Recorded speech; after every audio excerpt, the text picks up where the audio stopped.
হাসি খুশির কথাটা বলেছেন, সেই হাসি খুশির বিষয়টা আমার বাচ্চাদের মধ্যে নাই ভাইয়া। একটা 4 বছরের বাচ্চা আর একটা 6 বছরের বাচ্চা, একটা মাকে ছাড়া, যার বাবা সারাক্ষণ হোটেল আমারিতে মদ্যপান করে বসে থাকে, ইয়াবা খায়, আইস খায়, এবং যার দাদির বয়স 78 বছর, যার মা পাশে নাই, কাজের লোকের কাছে বাচ্চাটা পড়ে আছে। এই দুটি শিশু কিভাবে হাসি খুশি থাকে? আমার কথা বাদ দাও, আমি তো বড় মানুষ, আমি তো বড় হয়েছি, আমার না হয় কোনো অনুভূতি নাই, আমি না হয় নিজেকে ভুলিয়ে ভালিয়ে চলতে পারবো। ওরা তো শিশু, ওদের কিন্তু অধিকার আছে আমার ভালোবাসা, আমার আদর, আমার স্নেহ পাবার। আমার আদর ভালোবাসা থেকেও কিন্তু এই সন্তান দুটিকে বিচ্ছিন্ন করে রাখা হয়েছে। ওদের ওদের যে হাসি মাখা মুখ আমি আদৌ কখনো দেখতে পারবো কিনা আমি সন্দেহান। ওরা ওরা ভালো আছে না মন্দ আছে আমি কিন্তু জানি না ভাইয়া।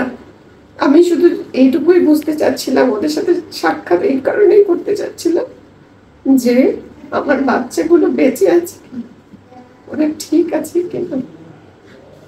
আমি তো ওদেরকে নিয়ে ফটো সেশন করবো বা ওদের বিক্রি করে খাবো বা ওদেরকে নিয়ে আমি কোনো অর্থ উপার্জন করবো তা কিন্তু না। আমি শুধু বুঝতে চাচ্ছি ওরা ঠিক আছে তো। আমি পৃথিবীতে ওদেরকে এনেছি, আমরা কি সেখানে দায়িত্ব শেষ হয়ে গেল? আমি আমার সন্তানকে পৃথিবীতে এনেছি, আমার দায়িত্ব আছে ওরা যাতে ভালো থাকে, আমি ওদেরকে জানি ভালো রাখতে পারি। আমার সেই দায়িত্ব থেকে আমাকে ওরা বঞ্চিত করছে, আমাকে কষ্ট দিয়েছে, আমাকে ধীরে ধীরে মারতেছে, আমার সমস্ত কিছু আটকা রাখছে ভাইয়া। আমি সেগুলো নিয়ে প্রতিবাদ করে দেয়। টাকা পয়সা, আমার গাড়ি, আমার গয়না, আমার সবকিছু আটকায় রাখছে। আমি আজ পর্যন্ত কিন্তু আপনাদেরকে বলি নাই যে আমার এগুলি ফেরত চাই, বা এগুলি ওদেরকেও বলিনি, কাউকেই বলি নাই। কোর্টের অর্ডারে আছে প্রতি মাসে 1 লাখ টাকা দিতে হবে। 2021 সাল থেকে আজ পর্যন্ত ওরা আমাকে একটা পয়সাও দেয় না। আমার জমানো ব্যাংকের টাকা দিয়ে আমি চলতেছি। আমি কখনোই ওদের কাছ থেকে একটা সুতাও গ্রহণ করি নাই। আমি শুধু আমার বাচ্চারা যাতে ভালো থাকে, আমার বাচ্চারা যেন সুস্থ থাকে, আমার সেটাই হচ্ছে প্রত্যাশা। আমি বলছি না যে বাচ্চা আমার কাছে নিয়ে আসলেই বাচ্চা ভালো থাকবে, আমি বলছি বাবা এবং মায়ের সমন্বয়ে বাচ্চারা যতদিন পর্যন্ত ভালো এবং মন্দের তফাৎ বুঝতে না পারে, সেই কয়টা দিন অন্তত পক্ষে বাবা মায়ের ভালোবাসার সমন্বয়ে যেন বাচ্চাগুলো বেড়ে ওঠে। আমি বাচ্চাগুলোকে আমার কাছে নিয়ে আসলাম, এরপরে বললাম বাবার কাছে যেতে দিব না, এটাও কিন্তু একটা অপরাধ হবে যে কেন আমি বাচ্চাকে বাবার সাথে দেখা করতে দিব না। একইভাবে ওরাও এই অপরাধটা করছে যে বাচ্চা আটকায় রাখছে, মাকে দেখতে দিচ্ছে না, মায়ের কাছে আসতে দিচ্ছে না। ওই অপরাধটা আমি করতে চাই না। আমি চাই বাচ্চা বাবারও স্নেহ ভালোবাসা পাক, মায়েরও ভালোবাসা স্নেহ পাক। আমার জীবনের সমস্ত অর্থ সম্পদ সম্মান যা কিছু আছে তার সর্বোচ্চ হচ্ছে আমার সন্তান। ওরা জানে সেটা যে আমি ওদেরকে ছাড়া বাঁচবো না, এই কারণেই ওদেরকে আটকায় রাখছে। আমাকে কোনোভাবে ওরা জেলে দিতে পারছে না, বিকজ আমি কোনো ক্রাইম করে নাই। ওরা চাচ্ছে যাতে আমি তিলে তিলে মরে যাই, এই কারণে আমার সন্তানদেরকে টর্চার করছে এবং সবাই সেটা শুধুমাত্র দেখছে কিন্তু কেউ কোনো প্রতিবাদ করছে না। 0 থেকে 18 বছর পর্যন্ত সকল মানব সন্তান শিশু, ওরা যখন 18 বছর হবে তখন ওরা ডিসিশন নেবে মায়ের কাছে থাকবে না বাবার কাছে থাকবে। তারপরেও অনেক লয়ের অনেক ব্যাপার আছে। মা যদি অন্যথায় বিয়ে করে, মা যদি উন্মাদ হয়ে যায়, সেই ক্ষেত্রে ডিফারেন্ট কেস। কিন্তু আমি একজন সবল নারী, একজন সচেতন নাগরিক, আমি ওয়েল স্টেবল একজন মানুষ। আমি শুধু আমার শিশুদের জন্য লড়াই করছি তা কিন্তু নয়। আপনারা দেখেছেন আমি রাজপথে সক্রিয় ভূমিকা পালন করেছি, আমি অন্যের জন্য লড়াই করেছি, অন্যের জন্য কথা বলেছি, আমি অন্যের বিচার চেয়েছি, অন্যের বিচার করেছি। আমার বিচার আমার সন্তানদের জন্য আমি কিছু করতে পারছি না। আমার মেয়ে আমাকে ছাড়া ঘুমায় না, আমাকে না ধরে ঘুমায় না। অসংখ্য ছবি, অসংখ্য ভিডিও আমি দিব আপনাদেরকে। আমার মেয়ে মামিকে ছাড়া ও মাঝরাতে ঘুমের মধ্যে মাম্মি বলে ডেকে ওঠে। আমি যদি ওয়াশরুমে যাই বা অন্য কোনো কাজে আমি লেখালেখি নিয়ে মাঝরাতে আমি অনেক সময় লেখালেখি নিয়ে ব্যস্ত থাকি, ও দৌড়ে আসতে হয় আমার বাচ্চার কাছে মাঝরাতে মাম্মি করে চিৎকার করে ওঠা। তখন আমি এগুলি ভাবতে পারি না ভাইয়া, যখন আমার বাচ্চা মাঝরাতে চিৎকার করে মাম্মি বলে ডেকে ওঠে তখন ওর বাবা তো বিভোর থাকে ড্রিঙ্ক করে, তাহলে আমার বাচ্চাটাকে তখন টেক কেয়ার করে কি? অসংখ্য জিনিস আমাকে পোক করে ভাই। সেই জায়গা থেকে আমি নিজেকে চাইলেও সরাতে পারছি না। আমি ভাবছি যে আমার লাইফটাকে রিস্টার্ট করি।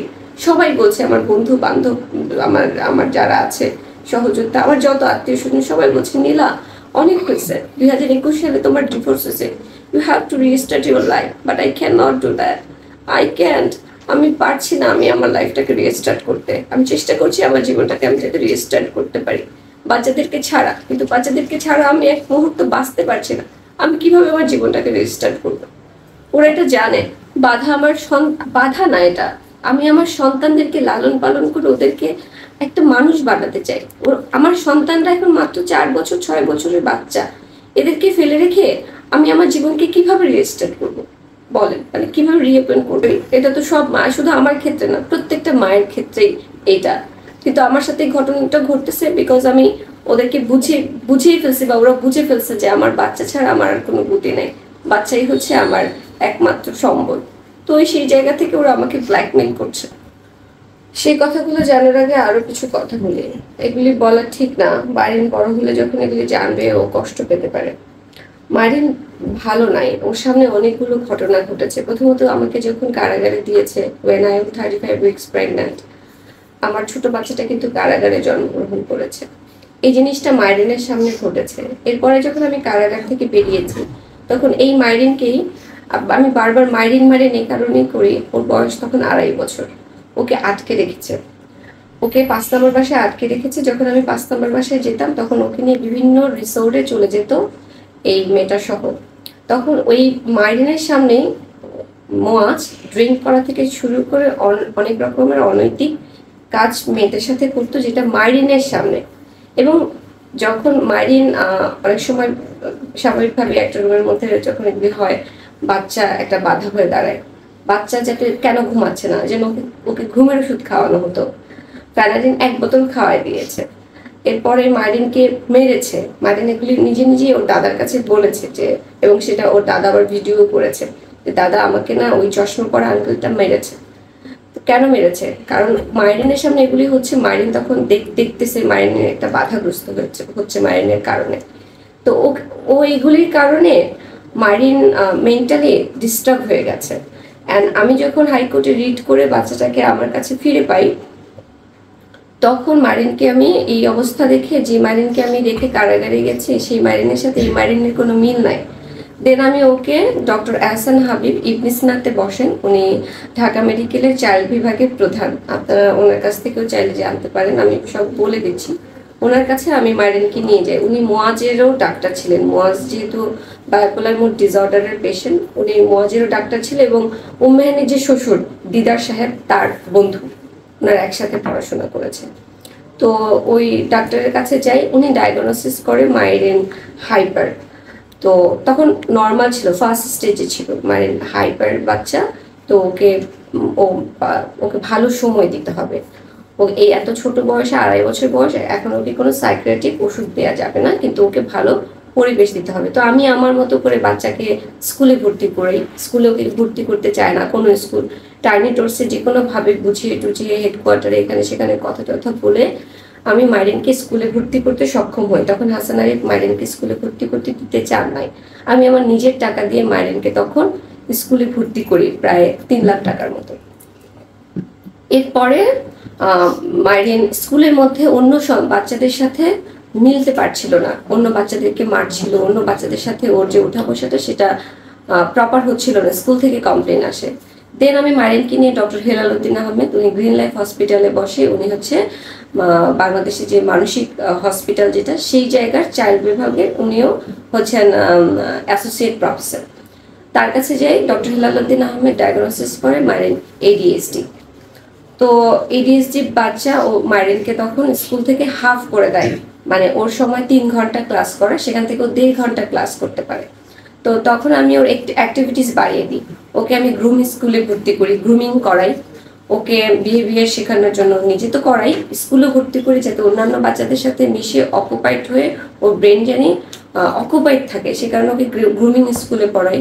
ওকে আর্ট স্কুলে ভর্তি করে দিই, ওকে স্কেটিং শেখানোর জন্য স্কেটিং স্কুলে ভর্তি করে দিই, ওকে ফ্রেঞ্চ ল্যাঙ্গুয়েজ শেখানোর জন্য ওকে আমি অ্যালায়েন্স ফ্রান্সিসকোতে ভর্তি করে দিই।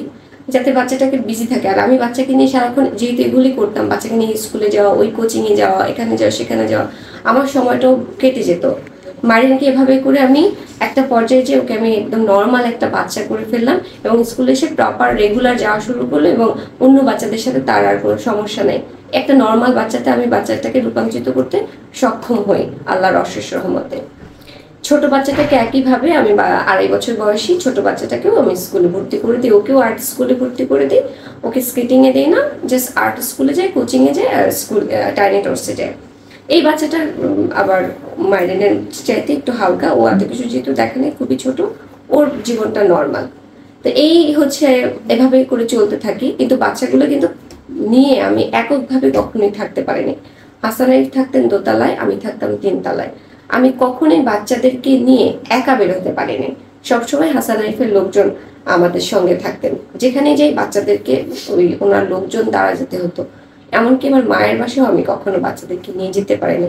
2023 সালে আমার বাবা মারা গেছে, শুধু একবার ছোট বাচ্চাটা যেহেতু কারাগারে হয়েছে, ছোট বাচ্চাটাকে বাবা 4 মাস পর্যন্ত বাবা মাই বড় করেছে, সবকিছু বাবা মাই করেছে। ওর প্রতি আলাদা একটা টান ছিল। আমার বাবা অনেকবার বলেছে যে ছোট বাচ্চাটাকে একটু দেখা আমাকে। আমার বাবা দেখতে পারে না, আমার বাবা হার্ট অ্যাটাক করে মারা গেছে। তো এগুলি আমার সাথে হয়েছে, আমাকে ফোর্সফুলি দেশের বাইরে পাঠিয়ে দিয়েছে, কিন্তু বাচ্চা দিতে দেয় নাই। আমি কিন্তু আমার পাসপোর্টে, আমি যখন যেই দেশে গিয়েছি, আপনাদেরকে আমি পাসপোর্টটাও দেখাবো, আমি কিন্তু বাচ্চাদের ভিসাও সাথে করেছি, কিন্তু বাচ্চাদেরকে মজ সিআইডিতে বলে রেখেছে আমি বায়োলজিক্যাল ফাদার, আমি চাই না আমার বাচ্চা দেশের বাইরে যাবে। তো বাচ্চাদের পাসপোর্ট, ছোট বাচ্চার পাসপোর্টটা এসবি অফিস আটকে রাখে, আর বড় বাচ্চাকে নিয়ে তো কমপ্লেন দেওয়া থাকে, আমি বাচ্চাদেরকে নিয়ে দেশের বাইরে যেতে পারি না। দেশের বাইরে আমাকে যেতে হয়, যখনই ও মেহানি বাংলাদেশে আসে তখনই আমাকে দেশের বাইরে চলে যেতে হয়।